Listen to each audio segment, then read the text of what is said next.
Voice پہلا باب۔ شاہ یروشلم داؤد کے بیٹے وائس کی باتیں۔ باطل ہی باطل۔ وائس کہتا ہے باطل ہی باطل، سب کچھ باطل ہے۔ انسان کو اس ساری محنت سے جو وہ دنیا میں کرتا ہے کیا حاصل ہے؟ ایک پشت جاتی ہے اور دوسری پشت آتی ہے، پر زمین ہمیشہ قائم رہتی ہے۔ سورج نکلتا ہے اور سورج ڈھلتا بھی ہے اور اپنے طلوع کی جگہ کو چلا جاتا ہے۔ ہوا جنوب کی طرف چلی جاتی ہے اور چکر کھا کر شمال کی طرف پھرتی ہے۔ یہ سدا چکر مارتی ہے اور اپنی گشت کے مطابق دورہ کرتی ہے۔ سب ندیاں سمندر میں گرتی ہیں، پر سمندر بھر نہیں جاتا۔ ندیاں جہاں سے نکلتی ہیں ادھر ہی کو پھر جاتی ہیں۔ سب چیزیں ماندگی سے پر ہیں، آدمی اس کا بیان نہیں کر سکتا۔ آنکھ دیکھنے سے آسودہ نہیں ہوتی اور کان سننے سے نہیں بھرتا۔ جو ہوا پھر ہوگا، اور جو چیز بن چکی ہے وہی ہے جو بنائی جائے گی، اور دنیا میں کوئی چیز نئی نہیں۔ کیا کوئی چیز ایسی ہے جس کی بابت کہا جاتا ہے کہ دیکھو یہ تو نئی ہے؟ وہ تو سابق میں ہم سے بیشتر کے زمانوں میں موجود تھی۔ اگلوں کی کوئی یادگار نہیں، اور آنے والوں کی اپنے بعد کے لوگوں کے درمیان کوئی یاد نہ ہوگی۔ میں وائس یروشلم میں بنی اسرائیل کا بادشاہ تھا، اور میں نے اپنا دل لگایا کہ جو کچھ آسمان کے نیچے کیا جاتا ہے اس سب کی تفتیش و تحقیق کروں۔ خدا نے بنی آدم کو یہ سخت دکھ دیا ہے کہ وہ مشقت میں مبتلا ہیں۔ میں نے سب کاموں پر جو دنیا میں کیے جاتے ہیں نظر کی، اور دیکھو یہ سب کچھ بتلان اور ہوا کی چران ہے۔ وہ جو ٹیڑھا ہے سیدھا نہیں ہو سکتا، اور ناقص کا شمار نہیں ہو سکتا۔ میں نے یہ بات اپنے دل میں کہی، دیکھ میں نے بڑی ترقی کی، بلکہ ان سبوں سے جو مجھ سے پہلے یروشلم میں تھے زیادہ حکمت حاصل کی۔ ہاں، میرا دل حکمت اور دانش میں بڑا کاردان ہوا، لیکن جب میں نے حکمت کے جاننے اور حماقت و جہالت کے سمجھنے پر دل لگایا تو معلوم کیا کہ یہ بھی ہوا کی چران ہے، کیونکہ بہت حکمت میں بہت غم ہے، اور علم میں ترقی دکھ کی فراوانی ہے۔ آمین۔ وائز دوسرا باب۔ میں نے اپنے دل میں کہا، میں تجھ کو خوشی میں آزماؤں گا، سو عشرت کر لے۔ لو، یہ بھی بتلان ہے۔ میں نے ہنسی کو دیوانہ کہا اور شادمانی کے بارے میں کہا، اس سے کیا حاصل؟ میں نے دل میں سوچا کہ جسم کو میں نوشی سے کیوں کر تازہ کروں اور اپنے دل کو حکمت کی طرف مائل رکھوں، اور کیوں کر حماقت کو پکڑے رہوں، جب تک معلوم کروں کہ بنی آدم کی بہبودی کس بات میں ہے کہ وہ آسمان کے نیچے عمر بھر یہی کیا کریں۔ میں نے بڑے بڑے کام کیے، میں نے اپنے لیے عمارتیں بنائیں، اور میں نے اپنے لیے پاکستان لگائے۔ میں نے اپنے لیے باغیچے اور باغ تیار کیے، اور ان میں ہر قسم کے میوہ دار درخت لگائے۔ میں نے اپنے لیے تالاب بنائے کہ ان میں سے باغ کے درختوں کا ذخیرہ سینچوں۔ میں نے غلاموں اور لونڈیوں کو خریدا، اور نوکر چاکر میرے گھر میں پیدا ہوئے، اور جتنے مجھ سے پہلے یروشلم میں تھے میں ان سے کہیں زیادہ گائے بیل اور بھیڑ بکریوں کا مالک تھا۔ میں نے سونا اور چاندی اور بادشاہوں اور صوبوں کا خاص خزانہ اپنے لیے جمع کیا۔ میں نے گانے والوں اور گانے والیوں کو رکھا، اور بنی آدم کے اسباب عیش یعنی لونڈیوں کو اپنے لیے کثرت سے فراہم کیا۔ سو میں بزرگ ہوا، اور ان سبوں سے جو مجھ سے پہلے یروشلم میں تھے زیادہ بڑھ گیا۔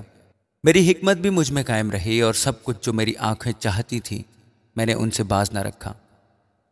میں نے اپنے دل کو کسی طرح کی خوشی سے نہ روکا، کیونکہ میرا دل میری ساری محنت سے شادمان ہوا، اور میری ساری محنت سے میرا بکھرا یہی تھا۔ پھر میں نے ان سب کاموں پر جو میرے ہاتھوں نے کیے، اور اس مشقت پر جو میں نے کام کرنے میں کھینچی تھی نظر کی، اور دیکھا کہ سب بتلان اور ہوا کی چران ہے، اور دنیا میں کچھ فائدہ نہیں۔ اور میں حکمت اور دیوانگی اور حماقت کے دیکھنے پر متوجہ ہوا، کیونکہ وہ شخص جو بادشاہ کے پاس آئے گا کیا کرے گا؟ وہی جو ہوتا چلا آیا ہے۔ اور میں نے دیکھا کہ جیسی روشنی کو تاریکی پر فضیلت ہے، ویسی ہی حکمت حماقت سے افضل ہے۔ دانشور اپنی آنکھیں اپنے سر میں رکھتا ہے پر احمق اندھیرے میں چلتا ہے۔ تو بھی میں جان گیا کہ ایک ہی حادثہ ان سب پر گزرتا ہے۔ تب میں نے دل میں کہا جیسا احمق پر حادثہ ہوتا ہے ویسا ہی مجھ پر بھی ہوگا، پھر میں کیوں زیادہ دانشور ہوا؟ سو میں نے دل میں کہا کہ یہ بھی بتلان ہے، کیونکہ نہ دانشور اور نہ احمق کی یادگار ابد تک رہے گی، اس لیے کہ آنے والے دنوں میں سب کچھ فراموش ہو چکے گا، اور دانشور کیوں کر احمق کی طرح مرتا ہے۔ بس میں زندگی سے بیزار ہوا، کیونکہ جو کام دنیا میں کیا جاتا ہے مجھے بہت برا معلوم ہوا، کیونکہ سب بتلان اور ہوا کی چران ہے۔ بلکہ میں اپنی ساری محنت سے جو دنیا میں کی تھی بیزار ہوا، کیونکہ ضرور ہے کہ میں اسے اس آدمی کے لیے جو میرے بعد آئے گا چھوڑ جاؤں، اور کون جانتا ہے کہ وہ دانشور ہوگا یا احمق۔ بہرحال وہ میری ساری محنت کے کام پر جو میں نے کیا اور جس میں نے دنیا میں اپنی حکمت ظاہر کی ثابت ہوگا، یہ بھی بتلان ہے۔ تب میں پھرا کہ اپنے دل کو اس سارے کام سے جو میں نے دنیا میں کیا تھا نا امید کروں، کیونکہ ایسا شخص بھی ہے جس کے کام حکمت اور دانائی اور کامیابی کے ساتھ ہیں، لیکن وہ ان کو دوسرے آدمی کے لیے جس نے ان میں سے کچھ محنت نہیں کی اس کی میراث کے لیے چھوڑ جائے گا۔ یہ بھی بتلان اور بلائے عظیم ہے، کیونکہ آدمی کو اس کی ساری مشقت اور جانفشانی جو اس نے دنیا میں کی کیا حاصل ہے، کیونکہ اس کے لیے عمر بھر غم ہے اور اس کی محنت ماتم ہے، بلکہ اس کا دل رات کو بھی آرام نہیں پاتا۔ یہ بھی بتلان ہے۔ بس انسان کے لیے اس سے بہتر کچھ نہیں کہ وہ کھائے اور پیے اور اپنی ساری محنت کے درمیان خوش ہو کر اپنا جی بہلائے۔ میں نے دیکھا کہ یہ بھی خدا کے ہاتھ سے ہے، اس لیے کہ مجھ سے زیادہ کون کھا سکتا اور کون مزہ اڑا سکتا ہے، کیونکہ وہ اس آدمی کو جو اس کے حضور میں اچھا ہے حکمت اور دانائی اور خوشی بخشتا ہے، لیکن گنہگار کو زحمت دیتا ہے کہ وہ جمع کرے اور انبار لگائے تاکہ اسے دے جو خدا کا پسندیدہ ہے۔ یہ بھی بتلان اور ہوا کی چران ہے۔ آمین۔ واعظ تیسرا باب۔ ہر چیز کا ایک موقع اور ہر کام کا جو آسمان کے نیچے ہوتا ہے ایک وقت ہے۔ پیدا ہونے کا ایک وقت ہے اور مر جانے کا ایک وقت ہے۔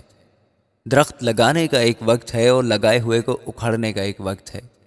مار ڈالنے کا ایک وقت ہے اور شفا دینے کا ایک وقت ہے۔ ڈھانے کا ایک وقت ہے اور تعمیر کرنے کا ایک وقت ہے۔ رونے کا ایک وقت ہے اور ہنسنے کا ایک وقت ہے۔ غم کھانے کا ایک وقت ہے اور ناچنے کا ایک وقت ہے۔ پتھر پھینکنے کا ایک وقت ہے اور پتھر بٹورنے کا ایک وقت ہے۔ ہم آغوشی کا ایک وقت ہے اور ہم آغوشی سے باز رہنے کا ایک وقت ہے۔ حاصل کرنے کا ایک وقت ہے اور کھو دینے کا ایک وقت ہے۔ رکھ چھوڑنے کا ایک وقت ہے اور پھینک دینے کا ایک وقت ہے۔ پھاڑنے کا ایک وقت ہے اور سینے کا ایک وقت ہے۔ چپ رہنے کا ایک وقت ہے اور بولنے کا ایک وقت ہے۔ محبت کا ایک وقت ہے اور عداوت کا ایک وقت ہے۔ جنگ کا ایک وقت ہے اور صلح کا ایک وقت ہے۔ کام کرنے والے کو اس سے جس میں وہ مشقت کرتا ہے کیا حاصل ہوتا ہے؟ میں نے اس سخت دکھ کو دیکھا جو خدا نے بنی آدم کو دیا ہے کہ وہ مشقت میں مبتلا رہیں۔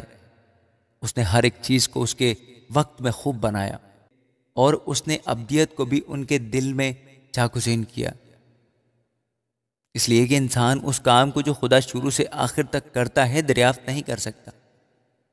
میں یقیناً جانتا ہوں کہ انسان کے لیے یہی بہتر ہے کہ خوش وقت ہو اور جب تک جیتا رہے نیکی کرے، اور یہ بھی کہ ہر ایک انسان کھائے اور پیے اور اپنی ساری محنت سے فائدہ اٹھائے۔ یہ بھی خدا کی بخشش ہے، اور ہم کو یقین ہے کہ سب کچھ جو خدا کرتا ہے ہمیشہ کے لیے ہے، اس میں کچھ کمی بیشی نہیں ہو سکتی۔ خدا نے یہ اس لیے کیا ہے کہ لوگ اس کے حضور ڈرتے رہیں۔ جو کچھ ہے وہ پہلے ہو چکا، اور جو کچھ ہونے کو ہے وہ بھی ہو چکا، اور خدا گزشتہ کو پھر طلب کرتا ہے۔ میں نے دنیا میں دیکھا کہ عدالت گاہ میں ظلم ہے اور صداقت کے مکان میں شرارت ہے۔ تب میں نے دل میں کہا کہ خدا راست بازوں اور شریروں کی عدالت کرے گا، کیونکہ ہر ایک امر اور ہر کام کا ایک وقت ہے۔ میں نے دل میں کہا کہ یہ بنی آدم کے لیے ہے کہ خدا ان کو جانچے اور وہ سمجھ لیں کہ ہم خود حیوان ہیں، کیونکہ جو کچھ بنی آدم پر گزرتا ہے وہی حیوان پر گزرتا ہے۔ ایک ہی حادثہ دونوں پر گزرتا ہے، جس طرح یہ مرتا ہے اسی طرح وہ مرتا ہے۔ ہاں، سب میں ایک ہی سانس ہے، اور انسان کو حیوان پر کچھ فوقیت نہیں، کیونکہ سب بتلان ہے، سب کے سب ایک ہی جگہ جاتے ہیں، سب کے سب خاک سے ہیں اور سب کے سب پھر خاک سے جا ملتے ہیں۔ کون جانتا ہے کہ انسان کی روح اوپر چڑھتی اور حیوان کی روح زمین کی طرف نیچے کو جاتی ہے۔ بس میں نے دیکھا کہ انسان کے لیے اس سے بہتر کچھ نہیں کہ وہ اپنے کاروبار میں خوش رہے، اس لیے کہ اس کا بکرا یہی ہے، کیونکہ کون اسے واپس لائے گا کہ جو کچھ اس کے بعد ہوگا دیکھ لے۔ آمین۔